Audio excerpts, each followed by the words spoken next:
नमस्कार दोस्तों, GS classes में आपका स्वागत है। दोस्तों, आज हम लोग सहायक लोक स्वच्छता एवं अपशिष्ट प्रबंधन पदाधिकारी के लिए सेकंड पेपर के मॉडल सेट संख्या 29 पर चर्चा करने जा रहे हैं। इससे पहले 28 मॉडल सेट दिया जा चुका है, जो हमारे चैनल के प्लेलिस्ट में जाके आप आसानी से देख सकते हैं। तो दोस्तों, आज हम लोग देखते हैं मॉडल सेट संख्या 29 को। पहला क्वेश्चन है, निम्नलिखित में से कौन सा कथन सत्य है? ए में है प्रतिक्रियाशील अपशिष्ट रासायनिक रूप से अस्थिर होते हैं और हवा और पानी के साथ हिंसक रूप से प्रतिक्रिया करते हैं। बी में है ज्वलनशील अपशिष्ट अपेक्षाकृत कम तापमान पर जलते हैं और तत्काल आग का खतरा पैदा कर सकते हैं। और सी में है संक्षारक कचरे में मजबूत अम्लीय या क्षारीय पदार्थ शामिल हैं। और डी में है उपर्युक्त सभी। तो इसमें तीनों कथन सही है, इसलिए इसका आंसर हो जाएगा डी, उपर्युक्त सभी। अब अगला क्वेश्चन है, निम्नलिखित में से किसमें जल या वायु के साथ प्रबलता से अभिक्रिया करने की प्रवृत्ति होती है? ए में है विषाक्त अवशिष्ट, बी में है प्रतिक्रियाशील अवशिष्ट, सी में है संक्षारक अवशिष्ट और डी में है संक्रामक अवशिष्ट। तो इसका आंसर हो जाएगा प्रतिक्रियाशील अपशिष्ट, 2 का बी। तीसरा क्वेश्चन है, वॉश बेसिन, सिंक, बाथरूम इत्यादि से अपशिष्ट जल के निर्वहन के लिए निम्नलिखित में से किसका निर्माण किया जाता है? ए में है एस ट्रैप, बी में है गली ट्रैप, सी में है पी ट्रैप और डी में है इनमें से कोई नहीं। तो इसका आंसर हो जाएगा गली ट्रैप। अब अगला क्वेश्चन है, निम्नलिखित में से कौन ठोस अवशिष्ट का भौतिक गुण है? ए में है घनत्व, बी में है नमी की मात्रा, सी में है कण का आकार और वितरण और डी में है उपर्युक्त सभी। तो इसका आंसर हो जाएगा उपर्युक्त सभी। अब अगला क्वेश्चन है, निम्नलिखित में से कौन सी विशेषता शून्य अवशिष्ट संसाधन प्रबंधन के संबंध में सही है? ए में है गैर नवीकरणीय संसाधनों का कम प्रयोग, बी में है वस्तुओं का पुनः उपयोग करना, सी में है वस्तुओं का पुनर्चक्रण करना और डी में है उपर्युक्त सभी। तो इसका भी आंसर होगा उपर्युक्त सभी।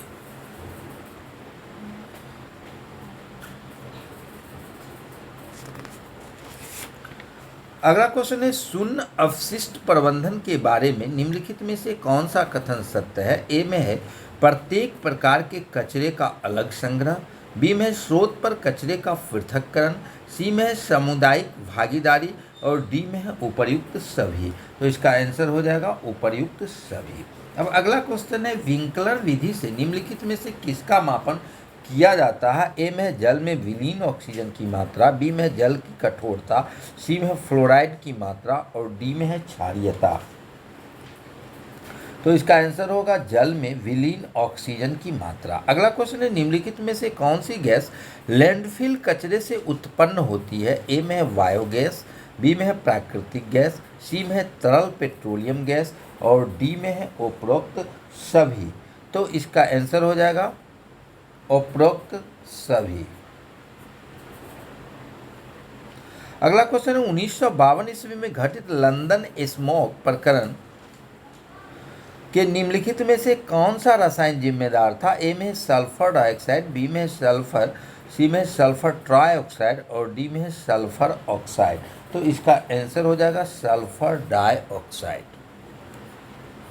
अगला क्वेश्चन, निम्नलिखित में से कौन सी गैस लैंडफिल कचरे से उत्पन्न होती है?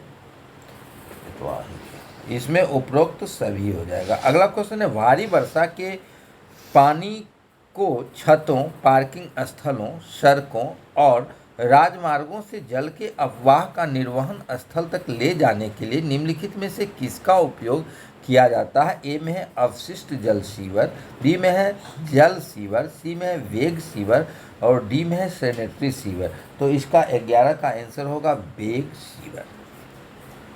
अब हम लोग फिर अगले क्वेश्चन को देखते हैं। अगला क्वेश्चन है,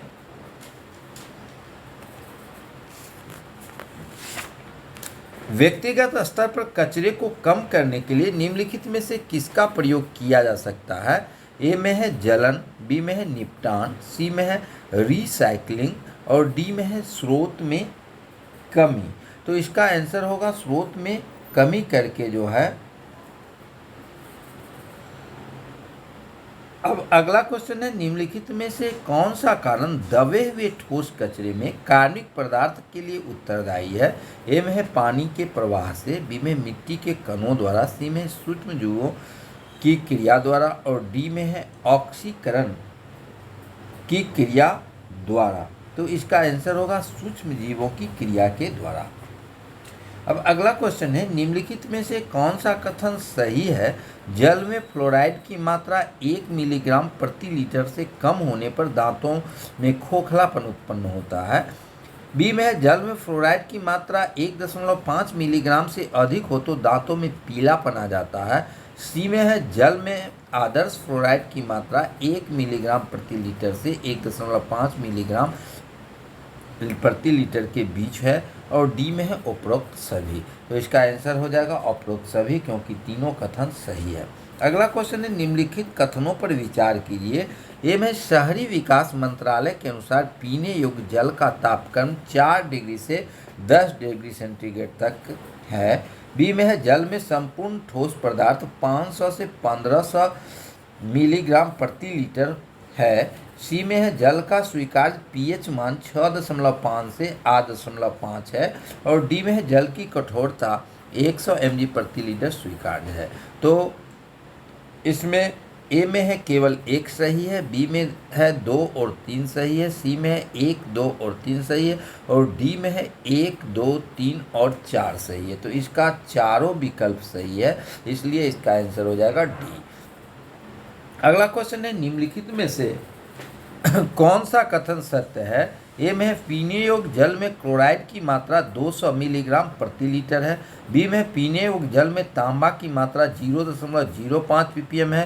सी में है, पीने योग्य जल में फ्लोराइड की मात्रा 1.5 मिलीग्राम प्रति लीटर है। और डी में है उपरोक्त सभी। तो इसका आंसर हो जाएगा उपरोक्त सभी।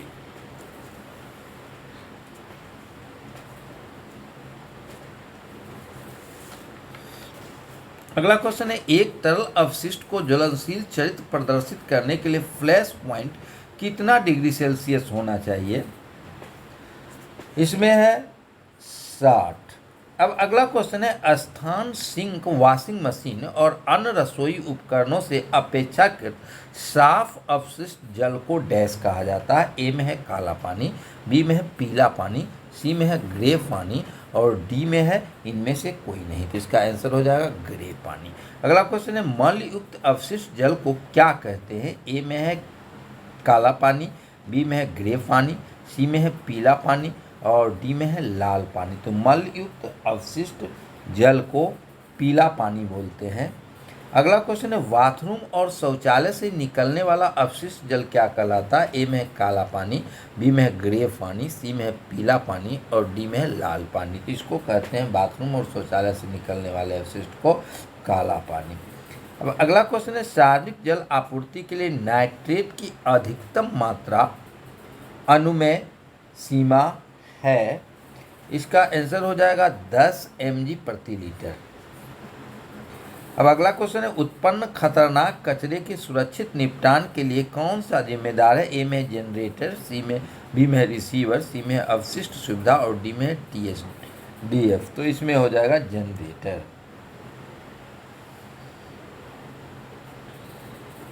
अब अगला क्वेश्चन है, पानी में क्षारीयता के मिलीग्राम प्रति लीटर को किस संदर्भ में व्यक्त किया जाता है? ए में है कैल्शियम कार्बोनेट, बी में है मैग्नीशियम कार्बोनेट, सी में है सोडियम कार्बोनेट और डी में है सोडियम बाइकार्बोनेट। तो इसका आंसर हो जाएगा कैल्शियम कार्बोनेट।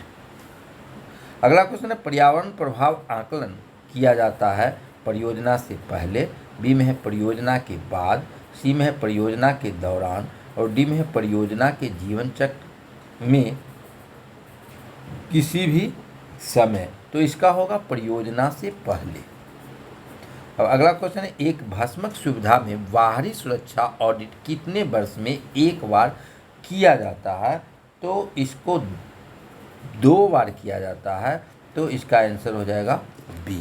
तो इस प्रकार सहायक लोक स्वच्छता एवं अपशिष्ट प्रबंधन पदाधिकारी के लिए मॉडल सेट संख्या 29 था। अगर आप लोगों को ये मॉडल सेट पसंद आया हो तो कृपया कमेंट, लाइक ज़रूर करें, साथ ही शेयर करें एवं जिन्होंने अभी तक हमारे चैनल को सब्सक्राइब नहीं किए हैं कृपया सब्सक्राइब करें। धन्यवाद।